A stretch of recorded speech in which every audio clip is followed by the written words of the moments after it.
Assalamualaikum warahmatullahi wabarakatuh. Hai sahabat beriman, apa kabar?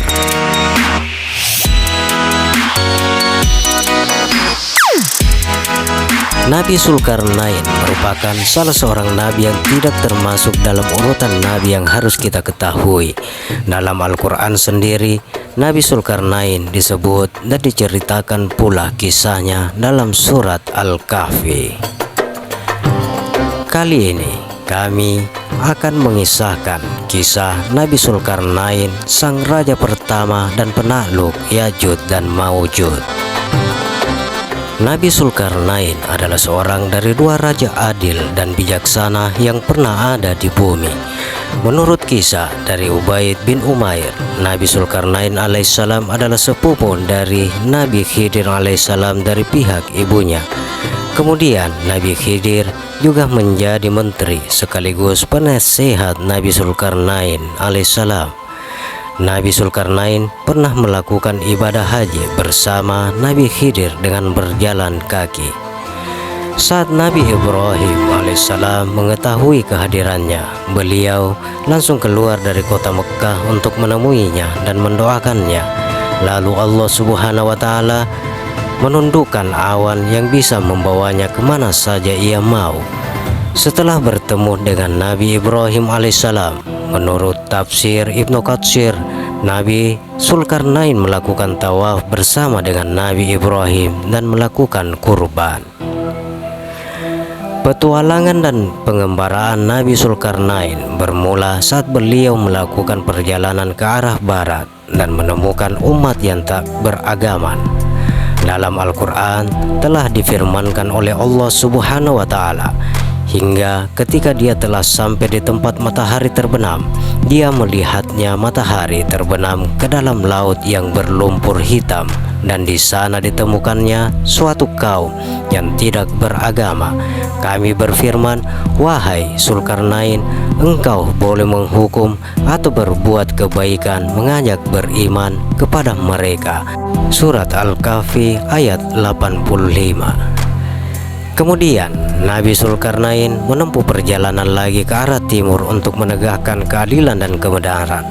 Sampai perjalanannya terhenti di sebuah tempat di antara dua gunung. Tempat yang dimaksud ini menurut riwayat Ibnu Abbas radhiyallahu anhu yaitu Armenia dan Azerbaijan.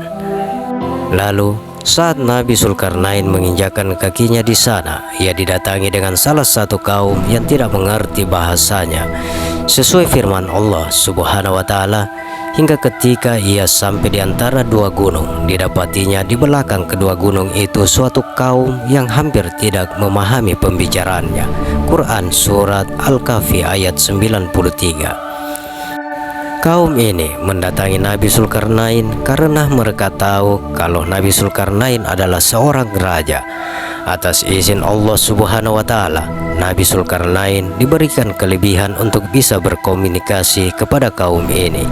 Kaum ini kemudian berkata kepada Nabi Zulkarnain, wahai Zulkarnain, sesungguhnya Ya'juj Ma'juj itu makhluk yang berbuat kerusakan di bumi. Maka bolehkah kami membayarmu imbalan agar engkau membuatkan dinding penghalang antara kami dan mereka? Al-Kahfi ayat 94. Kemudian Nabi Zulkarnain berkata, apa yang dianugerahkan Tuhan kepadaku lebih baik daripada imbalanmu, maka bantulah aku dengan kekuatan agar dapat membuatkan dinding penghalang antara kamu dan mereka. Quran Surat Al-Kahfi ayat 95. Nabi Zulkarnain pun membuatkan sebuah dinding yang berbahan sebuah besi. Berilah aku potongan-potongan besi, hingga ketika potongan besi itu telah terpasang sama rata dengan kedua puncak gunung itu, dia Zulkarnain berkata, tiuplah api itu. Ketika besi itu sudah menjadi merah seperti api, dia pun berkata, berilah aku tembaga yang mendidih agar kutuangkan ke atasnya besi panas itu. Quran Surat Al-Kahfi ayat 96. Setelah dinding jadi, Nabi Zulkarnain memberikan peringatan kepada kaum tadi bahwa dinding yang dibuat itu merupakan sebuah rahmat yang diberikan oleh Allah Subhanahu wa Ta'ala, dan suatu saat akan hancur ketika Allah Subhanahu wa Ta'ala menghendakinya. Ya'juj Ma'juj pun tak bisa mengganggu lagi karena tingginya benteng yang dibuat melebihi ukuran tubuh Ya'juj Ma'juj sendiri.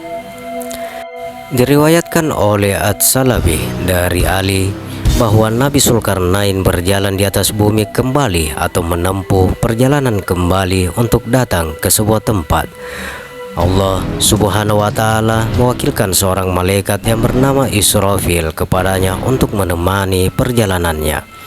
Di tengah perjalanan, mereka berbincang-bincang.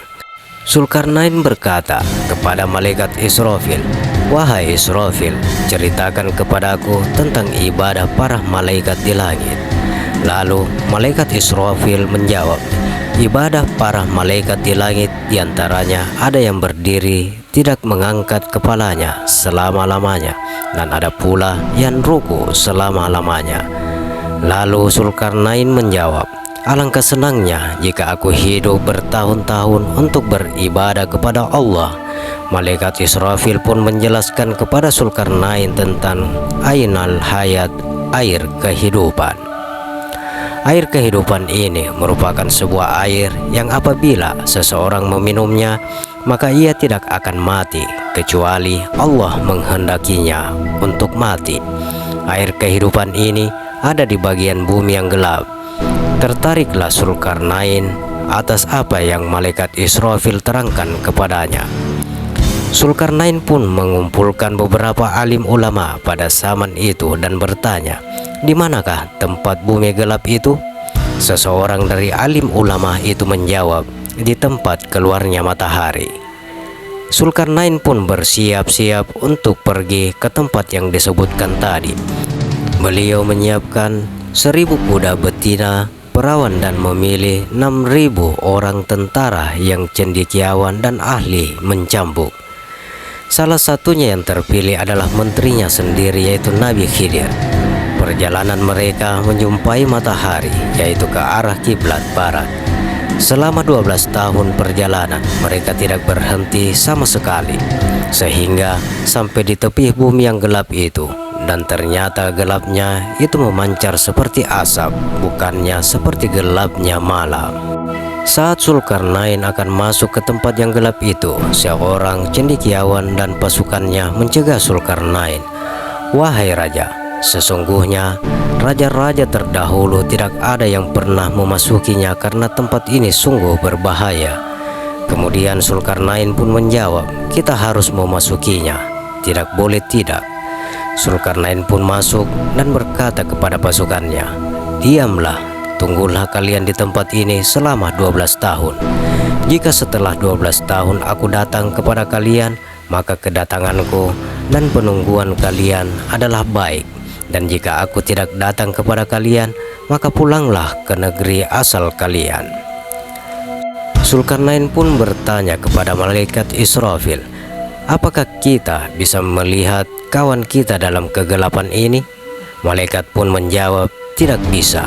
Akan tetapi aku akan memberimu sebuah merjan atau mutiara. Jika merjan itu di atas bumi, maka mutiaranya akan menjerit dengan keras sehingga kawan kalian yang tersesat di jalan bisa kembali kepada kalian."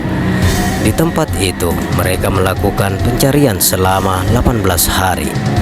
Kemudian ketika mereka semua sibuk mencari, Allah Subhanahu wa Ta'ala memberikan wahyu kepada Nabi Khidir tentang keberadaan air kehidupan itu.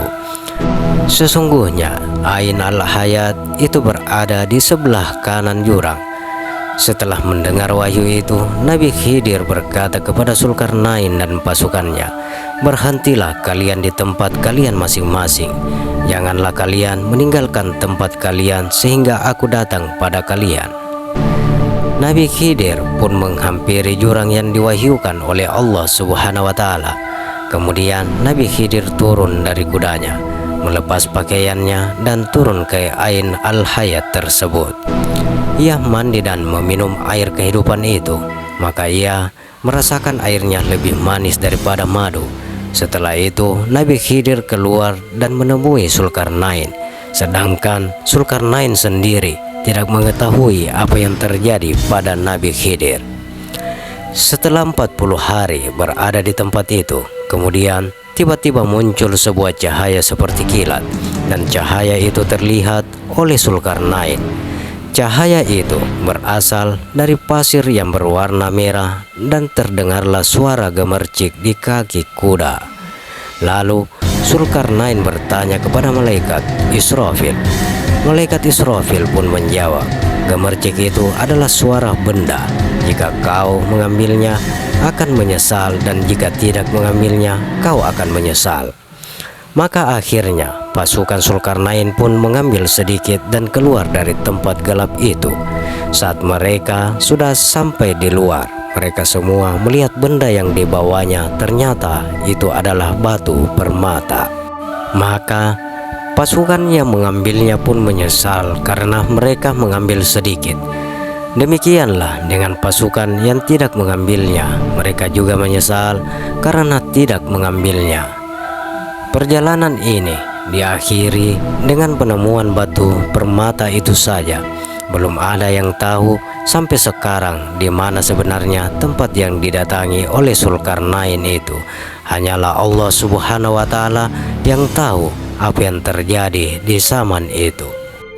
Penyampaian kisah dalam Al-Quran menurut Ibnu Katsir, tujuan utamanya bukan sekedar memberitahukan hal-hal yang berkaitan dengan sejarah dan kejadiannya, akan tetapi sebagai contoh dan pembelajaran bagi manusia.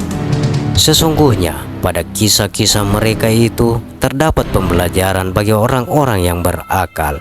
Surah Yusuf ayat 111. Adapun pembelajaran yang dapat kita petik dalam kisah Zulkarnain. Zulkarnain adalah contoh raja yang soleh, yang diberikan kekuasaan dari timur hingga barat. Meskipun memiliki kekuasaan yang besar, Zulkarnain adalah seorang yang soleh, taat, dan bertakwa. Kesalehan Zulkarnain tidak berubah karena kedudukannya, harta, dan jabatan yang dimilikinya. Sebaliknya, ia mengatakan kebenaran dan menghancurkan segala bentuk kemungkaran serta tunduk dan taat atas kepada Tuhannya. Demikian sahabat, kisah Nabi Zulkarnain, sang raja pertama dan penakluk Ya'juj dan Ma'juj. Bagaimana pendapat Anda? Silakan share pendapat menarik Anda pada kolom komentar. Semoga video ini bermanfaat dan bisa menambah pengetahuan kita bersama tentang jejak dan sejarah Islam. Terima kasih sahabat, sampai berjumpa kembali di video berikutnya. Wassalamualaikum warahmatullahi wabarakatuh.